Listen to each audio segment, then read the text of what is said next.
Well, good afternoon, and welcome to Ask Me Anything About Employment with LaVerne Miller. My name is David Blair, and I'll be your moderator today.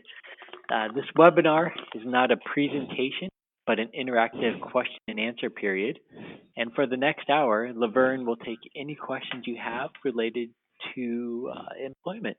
Uh, LaVerne is a senior project associate at Policy Research Associates and has over 20 years of leadership experience in transforming behavioral health systems and integrating individuals with lived experience into programs planning, implementation, service delivery, and evaluation.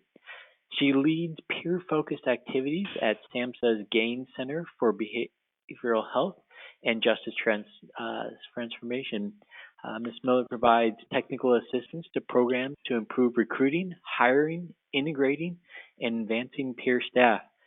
She has also provided technical assistance to mental health transformation projects, including programs with peer staff, providing evidence based practices such as supported employment, supportive housing, supported education, critical time intervention, and trauma informed care. Ms. Milner is the former director of the internationally recognized Howie the Heart Peer Advocacy Center in New York. In this role, she developed the first training program to prepare justice involved peers to work in criminal justice settings. She has developed curricula and an internship program to prepare graduates to work in the human services as peers and other roles. A member of the New York State Bar, Ms. Miller has worked as assistant district attorney in New York County and has an attorney and community organizer with Jamaica Housing Improvement. Today's event is jointly funded by the National Institute on Disability, Independent Living, and Rehabilitation Research and the Center for Mental Health Services within the Substance Abuse and Mental Health Services Administration. The content of this webinar does not represent the views or policies of the funding agencies, and you should not assume endorsement by the federal government. With that, welcome to the webinar, and I hope everyone enjoys the next hour. And welcome, LaVerne. How are you doing? Hi. Yeah, good afternoon from New York State. I just want to welcome everyone. And David and your team, really thank you for the opportunity to really talk about justice involved peers and really to identify some of the challenges that not only they experience, but also the individuals, the organizations that wish to hire them.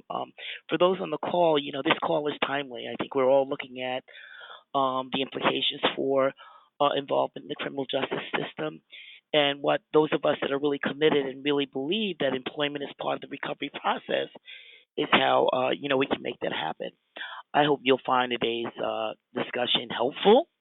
We're going to have a little fun and some interaction, and I really hope that we're able to answer most, if not all, of your questions. David? All right. Well, I think given that little introduction you have, the first timely question for you is from Joan. And Joan asks, what can individuals do who want to work to find out what their actual record says? And Okay. can any parts of their record be expunged? That's a wonderful question. I think it really has to do, some of the issues have to deal with the state that you're in. That is, very state specific. And I would, there's in the chat box, I'm going to put some resources in a moment, but there are two organizations, the Council for State Governments and the Legal Action Center, that really do a walkthrough about criminal justice convictions and the kind of impact that it has. Your question about expungement is a state specific issue, and so the best place to find that kind of information, what I found with most states, is really to contact your state attorney general's office, and they should have information that's available and timely on that particular issue. And for the other part of your question, I think it's we unfortunately, individuals with criminal justice histories, there's some collateral consequences. Again, it's state specific, and those resources will help you identify what sorts of employment or what other kinds of what we call some of the rights of citizenship that you may temporarily lose either during following a conviction. But I really want to recommend to everyone, and is if you have a criminal justice history, that you go your state attorney generals or your state department of state or your criminal justice agency will be able to give you a copy, an official copy of your what we call your rap sheet. It's important that if many of us don't have funds, and generally with these with state agencies, there's a waiver process, or there are often state agencies, often agencies like Legal Aid Society or consumer-run programs that can help you pay the fee. I would recommend Mhm. that you scrutinize your rap sheet because often there are errors. You may see warrants or convictions that didn't happen, and so to really thoroughly review it and take whatever action may need to be taken to correct it. It takes time to do it, so it's not going to happen overnight. But really, what I would really recommend is that you scrutinize it. The other thing is most states have something that's called a certificate of relief for disabilities, and that really means that some of your rights that you may lose as virtue by virtue of a criminal conviction, that those rights can be restored, and you can actually go before a court and request that on your own. During that answer, you said that it takes a while. What type hmm of timeline are we looking at? Is it weeks, Well, months, years? I think it depends. It really, if you're able to get work with an agency, an advocacy agency that's familiar with working with individuals with criminal justice histories, often they're familiar with what kind of information, the process and how long it may take. I think it ranges depending upon things like where the records are stored. Most states now are computerized, but uh, you know, some of records, for example, haven't been computerized, and so that someone's got to go back and look at some of the other information. But it really ranges. I think the most important thing is that you have someone help you scrutinize with some criminal justice experience. They don't have to be a lawyer, but you really look carefully at their criminal justice history when you obtain it. And often there's a way to really request an expedited copy in many jurisdictions, and that may be because you're applying for a job position. So be mindful of those exceptions to kind of timelines that we always see. Thank you. And you mentioned the organization, Mm, the Council for State Governments, and it's www.csg.org. mm, So that's how you can get. absolutely. So I'll go ahead and go on to the next question. So the second person is from Massachusetts, and I'm apologizing if I pronounce this wrong, but it's Obida, and they're a peer engagement specialist, and they ask, how do you explain your quote unquote criminal justice experience at a Mm. state position interview? Okay, I think the one thing about it I want to encourage everyone is don't be ashamed of that experience. Often there are you've been able to take classes. There are other kinds of activities that you've been able to engage in, despite your criminal justice history. So my suggestion is really number one is to be familiar with the state. Often states have restrictions on, for example, someone who can be employed.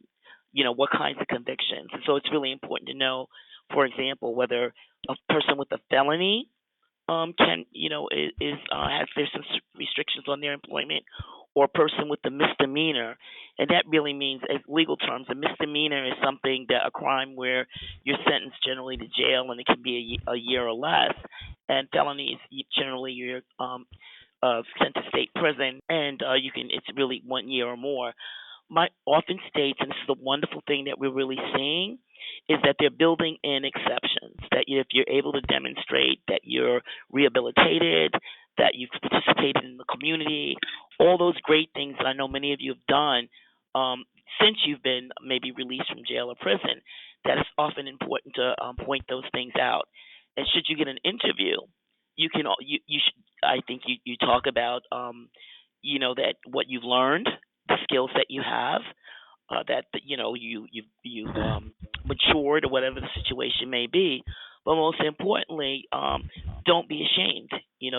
Basically, those are parts of it. We know certain folks get involved in the criminal justice system, sometimes through no fault of their own, and it's really important that you be able to be your best advocate. In my own experience, just when I'm trying to do things, it's finding the right words to use to describe it.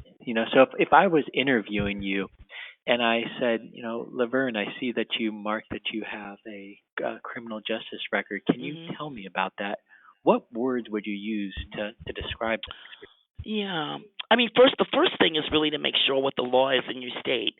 Because one thing that I find it's illegal on any application to ask about an arrest, and I think all of you should know that.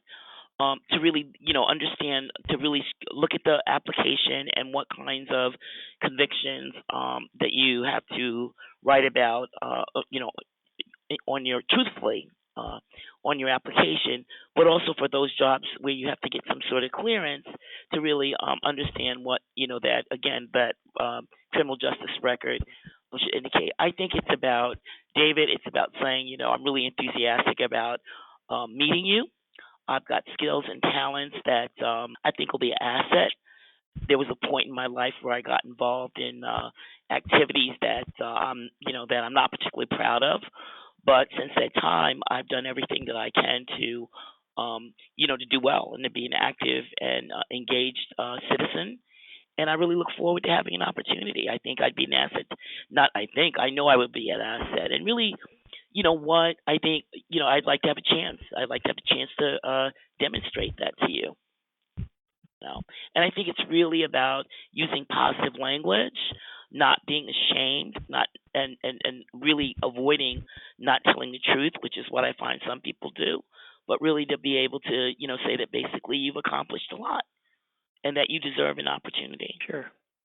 Thank you for that. So moving to the next question, Kathleen, and this is a longer one, so I'm gonna go a little slow. Okay, I got it. Kathleen says, I have a situation in which two peer-run agencies staff six supported housing agencies with peer Mhm. specialists. So two peer agencies with six supported housing. The peer specialist work, which is to begin soon, is to provide information and support for individuals interested in moving into supported housing. And the question is, how can I ensure consistent service provision across peer specialists who must work within two different peer-run agency Mhm. cultures, as well as within the different cultures of the supported housing agencies? So there's a lot going on there. So if you need Yeah, anything, I mean, again, I think that's a wonderful question, and I think it's really important. What I would really recommend is meeting with the supervisors of each program and really getting an idea of what sorts of differences they may be, and also to identify what sorts of training peers may need in order to perform the essential job functions well. I think notwithstanding that there may be different expectations regarding each employer, maybe different rules around vacation, around what have you, the peers from both programs really should meet on a regular basis to provide. We all know that peer support is the best kind of support. To really talk about their challenges, to brainstorm solutions, and the like, to really be an asset to each other. And it's really, where you have so I think it's really important to identify those common things that peers have, regardless of where they're working. That issue about choice or life in the life in the community, that peers providing services must be transparent, and those are values and principles that really important to each program. And I would prepare a training for both agencies, recommending that the supervisors and other key staff attend it, and really educate folks around what recovery is, what kinds of activities really promote recovery, what kind of supervision peers um, need in order to succeed, and really to answer any questions that they have. Because often folks don't know it because they don't know it, and so really, it's really incumbent upon us many times to be the educator around the values of peer support. Finally, cultures are hard to change. They're very. It's sort of I often say it's like turning a ship in an ocean. It takes a long time. Or when you see a tugboat bringing a cruise ship in, and it's like, when is that ship going to land? Dock.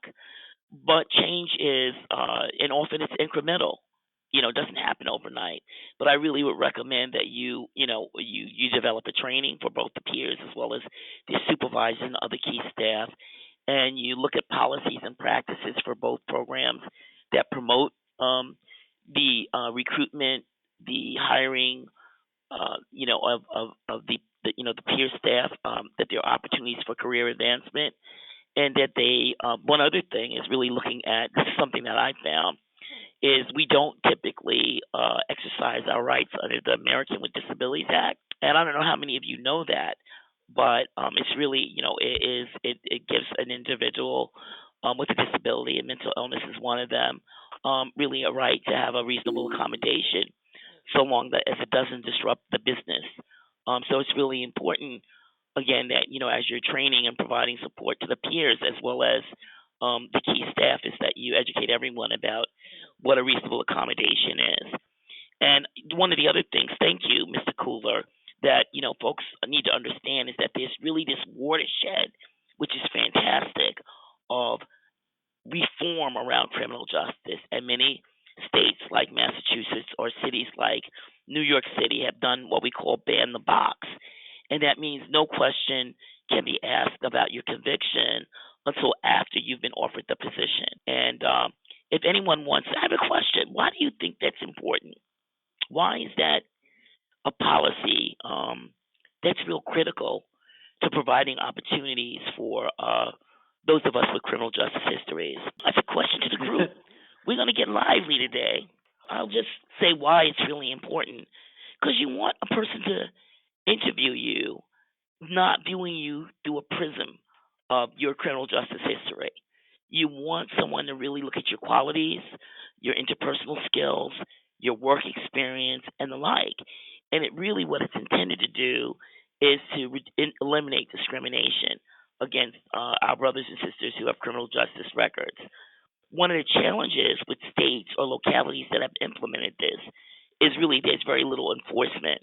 And we all know if your rights are violated, and there's no enforcement mechanism. In other words, there's no place where you can go to complain that an employer asked you about your criminal justice record before you were hired.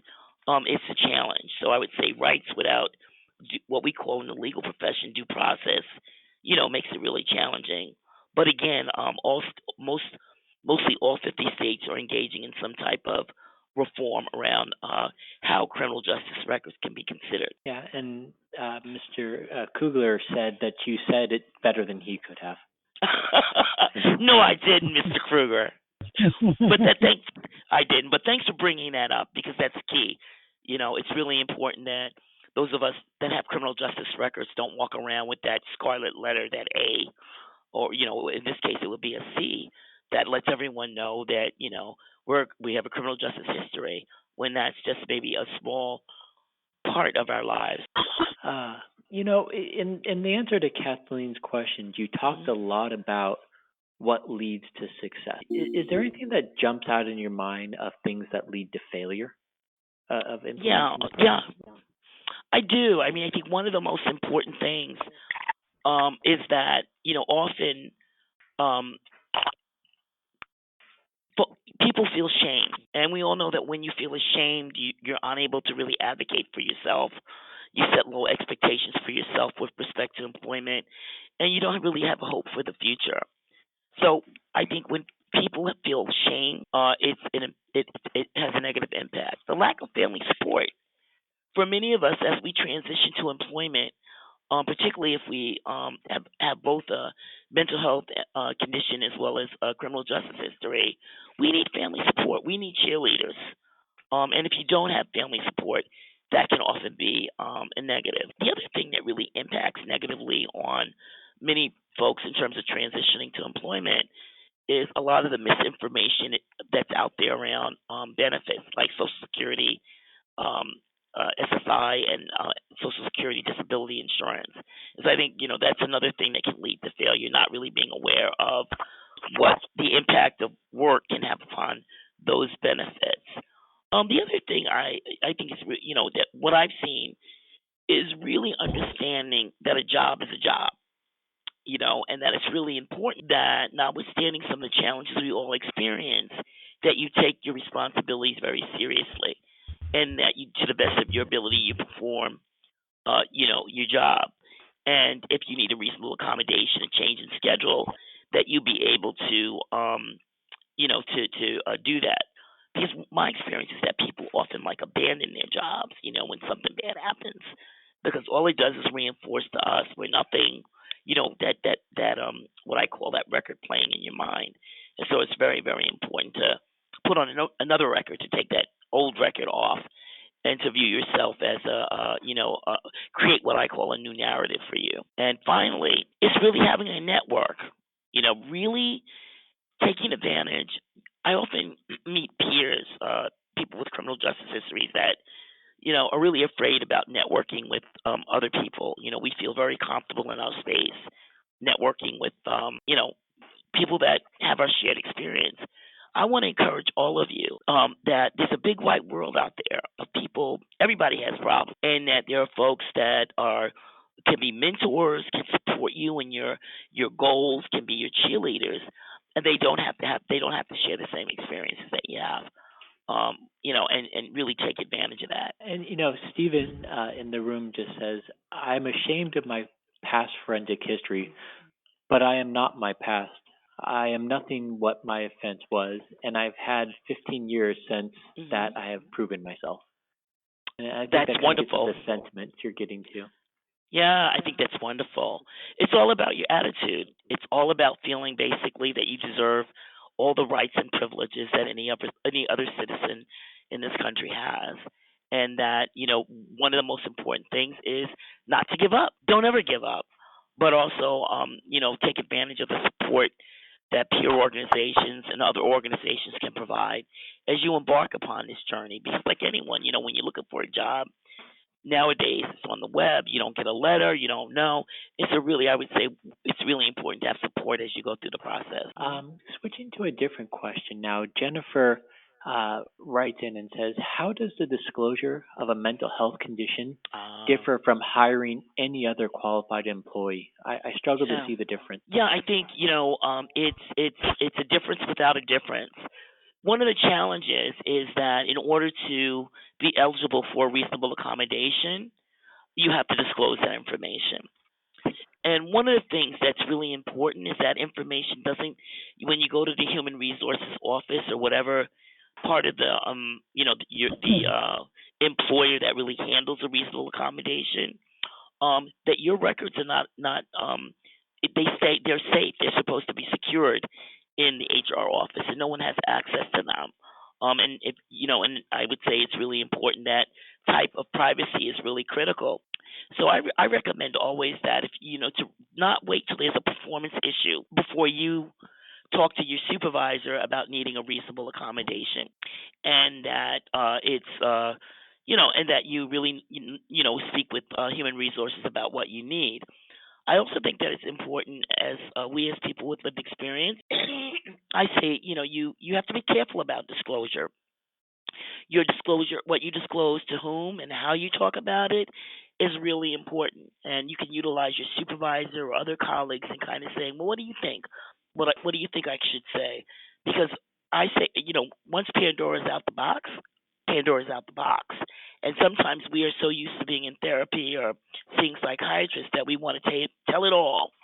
And I would say a lot of discretion is really important. And so again, in closing, the only difference that it makes is that you're entitled to a reasonable accommodation, and really, and you have a right to one, and you can only get one if you disclose your mental health issue. And I want to bring up something that has been brought up in previous Ask Me Anything sessions about disclosure, and that's how you choose to do it is up to you. And if you do it verbally, make sure to follow it up with a written version too. Absolutely. Create a paper trail for what's going on with you. You're absolutely right. You're absolutely right. Yes.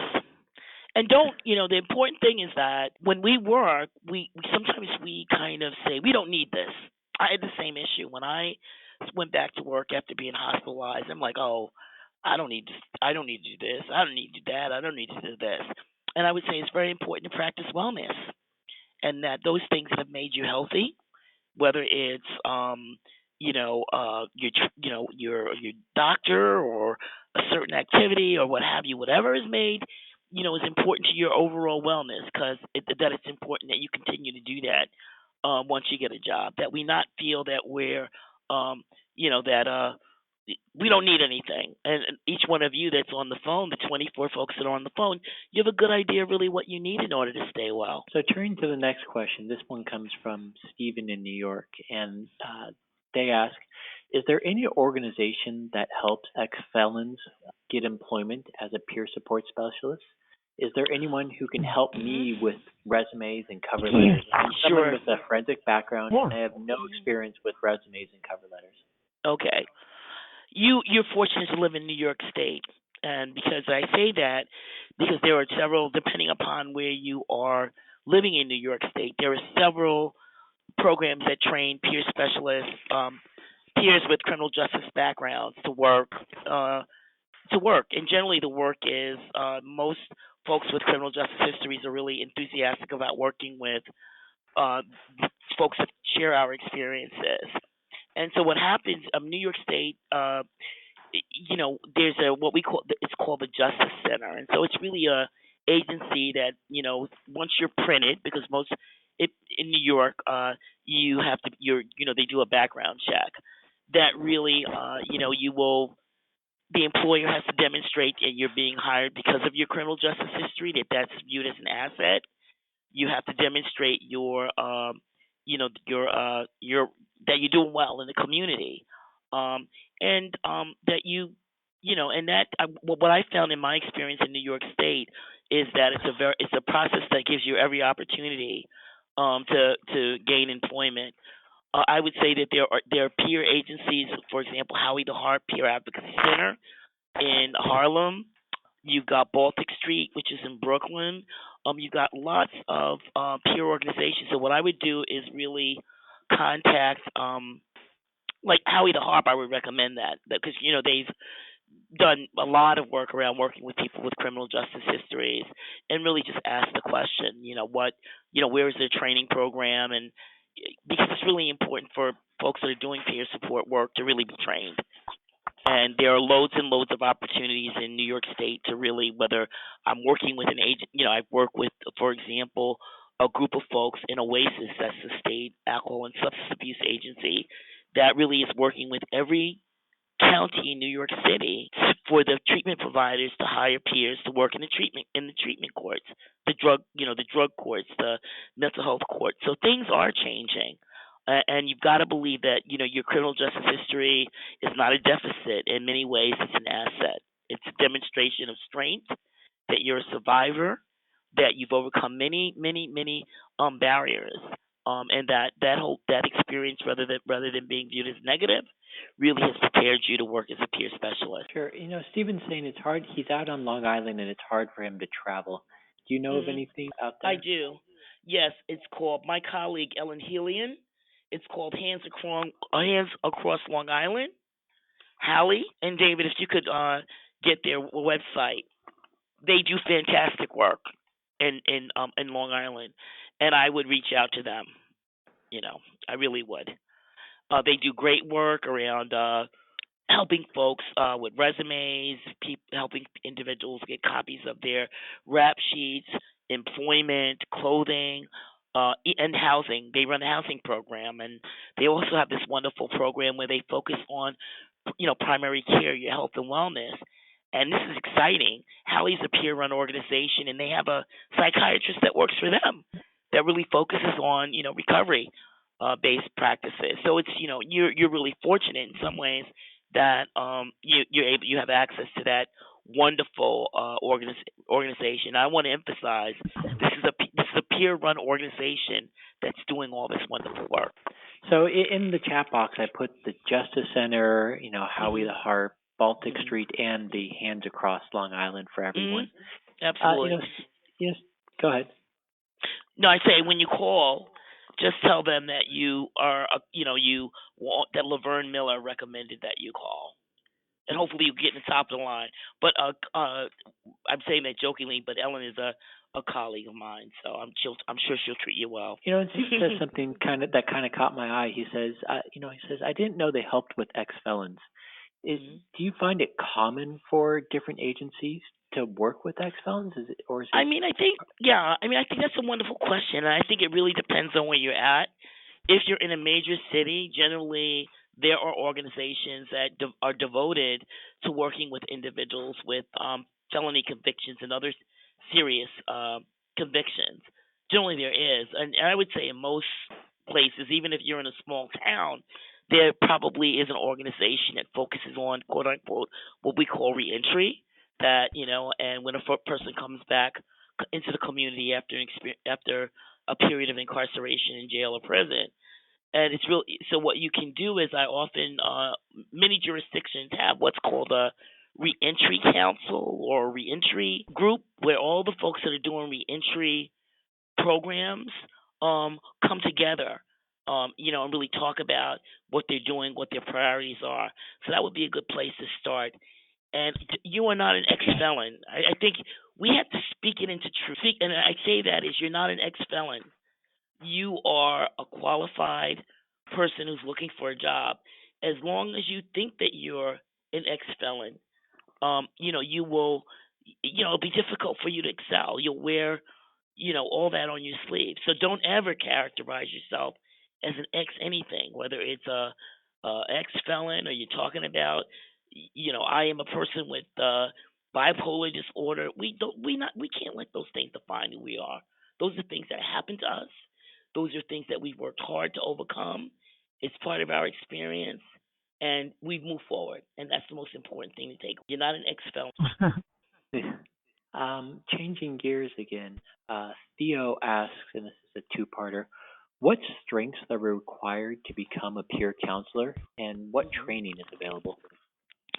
I think if you're really interested in working with justice involved peers, in other words, people who have criminal justice histories, I would call the Office of Consumer Affairs in your state, and all your states have Office of Consumer Affairs that really helps coordinate the trainings and everything else that's really done in the state. And you'll identify what training programs. There are some training programs that focus solely on training justice involved peers to be peer specialists. For example, Pennsylvania has a wonderful forensic peer specialist training program. It's just, it's one of the best in the country. And so you get a state like Pennsylvania or New York or California or Maryland is doing a wonderful job, where there are loads of training programs to train you to work with folks with criminal justice histories. You have other programs that are more traditional certified peer specialist training programs. Many of them have actually added an additional module around working with people with criminal justice histories like Howie the Harp. And there's a range. Unfortunately, there are some states where there is not a lot of training around working with justice involved individuals and what their special needs are. And so, really, I would recommend, if that training isn't available in your state, that you reach out to some of your brothers and sisters in other states and really request information, resources. If you go to the STAR Center, that's a consumers supporter technical assistance center from the National Alliance on Mental Illness. I worked on a 3-part series about us. That's the title. That really has some resources and other things that are really helpful around training programs. And David, it'd be helpful if you listed the website of the Policy Research Associates, because we have loads of resources that are there. Getting on it right now. Yeah, we have loads of resources.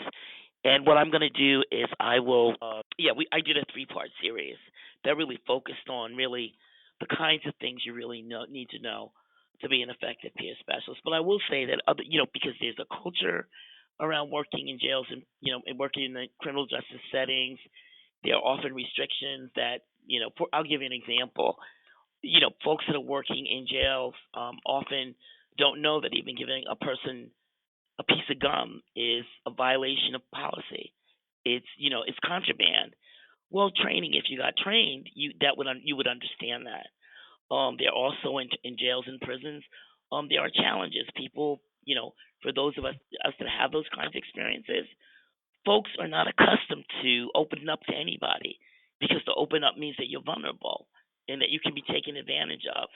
And so, it may take you some time to engage folks. Well, if you go to a training, that focuses on working with individuals with criminal justice histories, they'll talk about that, and you'll learn skills.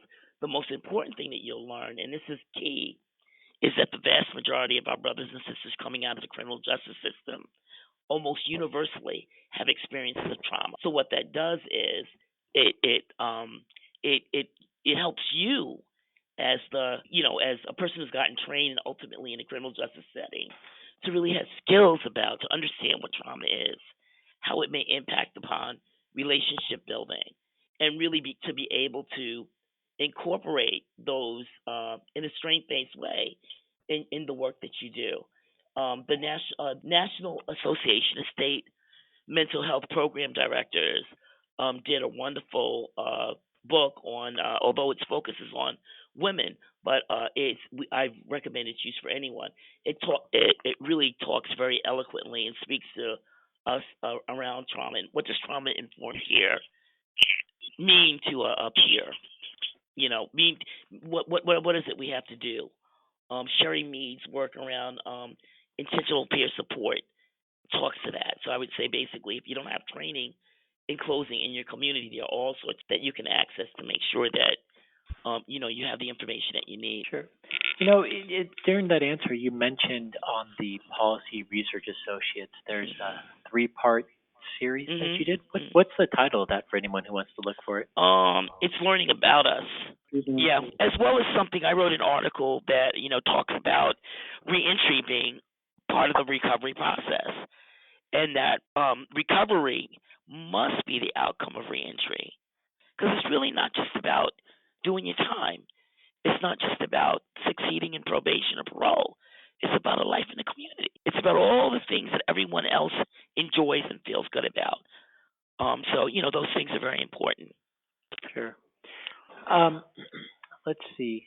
We're going to switch to another question here. And we'll go to Jackie from Utah, who asks, many individuals with criminal justice histories do not want to have anything to do with the criminal justice system again because it re-traumatizes them. They particularly do not want to go into the jails.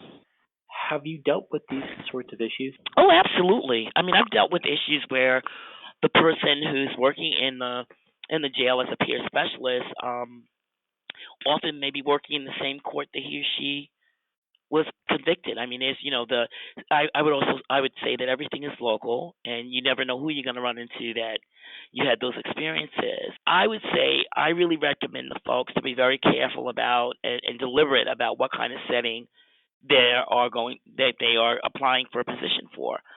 For example, if you know that your experience in jail or prison was a bad one, and that it's not something that you would want to revisit, that's entirely fine. Not everybody can work every place.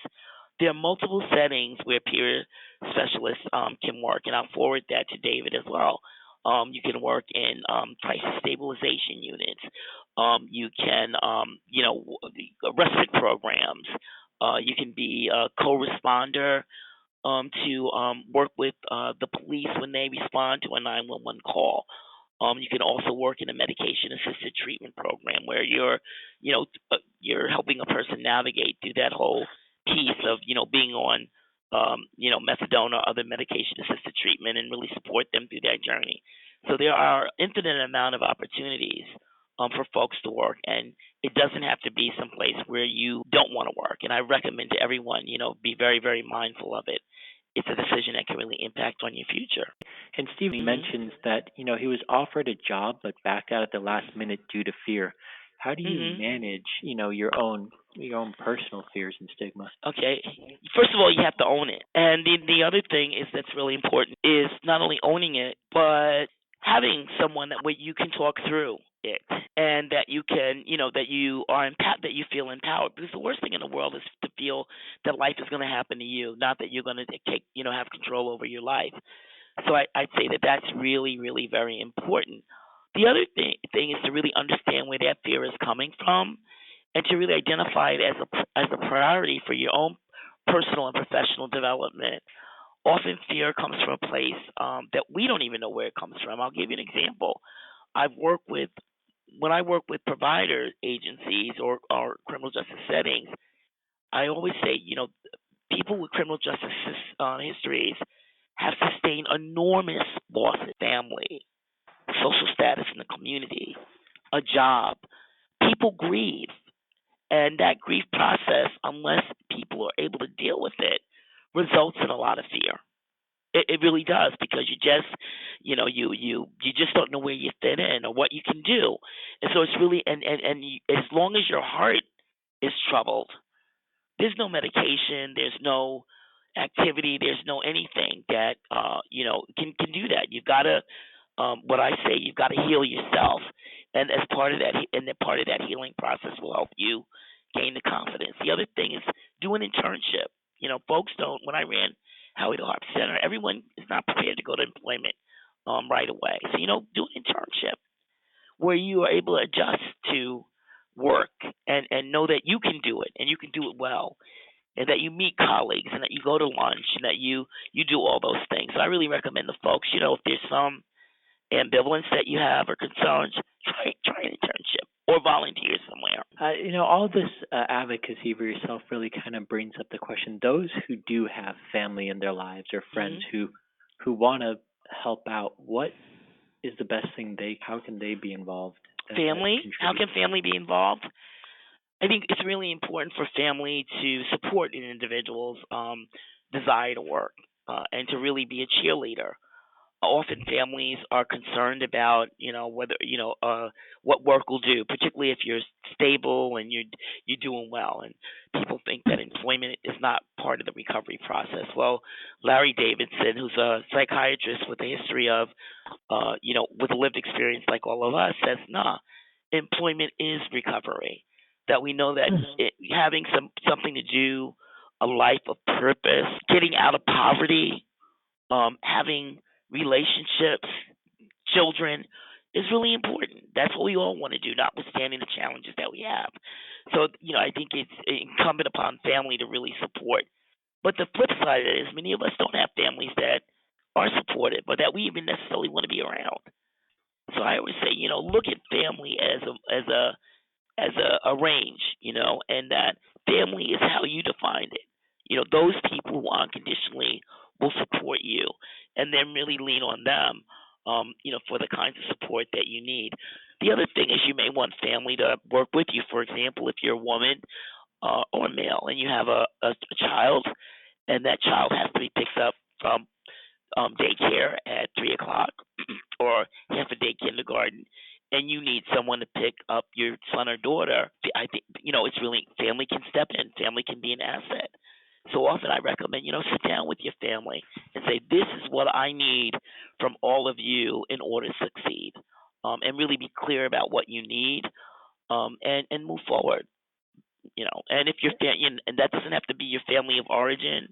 It can be your family, your community family, your church family, not church or your synagogue or your mosque family. People that really care about you and that you care about. Felipe says, in my case, church was the first step to get help, but God was the final step to get hope in. Yeah, spirituality is important, David. It's critical. And we all know, and I think it's important to stress that people believe different things, but having spirituality and really, being a person that, is able to draw upon that strength in times of distress, or, when things come at us that we're unprepared for, is really important. So thank you very much for that comment. Cindy from Illinois, she says, we have had several concerns expressed from individuals providing peer services when they were former consumers at the agency, and that transition being difficult for both persons served and staff. Do you have any solutions to address this? I do. And I think, and I want to put this out there. I'm not really a big fan over that, because I think it's very difficult to make that transition around, and it's around from being a consumer to a provider in the same agency. And all the time, it's not our issue. It's the folks that we work with who may know very intimate things about you, may have drawn conclusions.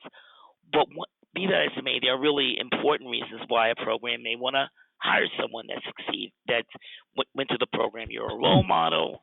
You already have pre-existing relationships. and you may know what the agency is about. What I recommend is requesting that your file, your personnel, your medical files, not be accessible, at all to anyone other, that they be off limits. Because folks get curious and they go and look. So I think that's primary, and your privacy is critical. And so it's really important that agencies do everything they can to protect privacy. The other thing that you can do is really, have your supervisor really work with the other supervisors to really speak to staff about how important it is to maintain privacy. And sometimes the adjustment is a long time, but it's worth doing if you indeed you want to give back to the community that really helped you on your road to recovery, which is the way a lot of us feel. For anyone listening, we have about 10 minutes left. But David, can I just say one thing? I'm not really an endorser of someone working for an agency where they're currently receiving services, unless it's a large agency and there's you don't have to work in the program that you went through. I mean, I treat that a little differently than someone who used to be quote unquote client, Yeah. And so, you want to look at it through kinds of different lenses. Christina from Florida, and this is a question with some explanation. How do you get around a level 2 background check required by states and feds? In Florida, we have many justice involved peers who cannot work with the public because they can't pass a background check. There is an exemption process, but it is challenging and sometimes triggering or traumatizing, and the decision seems to be arbitrary. I mean, that's something I've heard time and time again, and it really depends on the state where you live. It depends on whether your state has really gone through a reform process like New York, New Jersey, Maryland, Maine, California. So it's really state specific, and I Florida typically, their laws are a little bit different, let's say, than the states that I have just mentioned. The process, as an attorney, I think I just want to explain this, that employers, agencies are given quite a bit of leeway in developing policies and practices that they feel that they promote, the job, the goals. And one of the issues is that they're most concerned about peers working with what they call vulnerable populations when the peer has a criminal justice record. If you have an exemption process, I would really recommend identifying a legal aid society, the Bar Association, or consumer-run program, bringing people together to help folks, in the meantime, complete that exemption process. Because often you do need someone with some expertise, as David said earlier, to say the right words. The other thing is advocate, motivate. Bring it to the issues. Speak to your state senator, your local senators, your assembly, your local mayor. Bring it up to people's attention, because often, and I'm going to close, people don't. No one goes back and looks at laws until it impacts on them.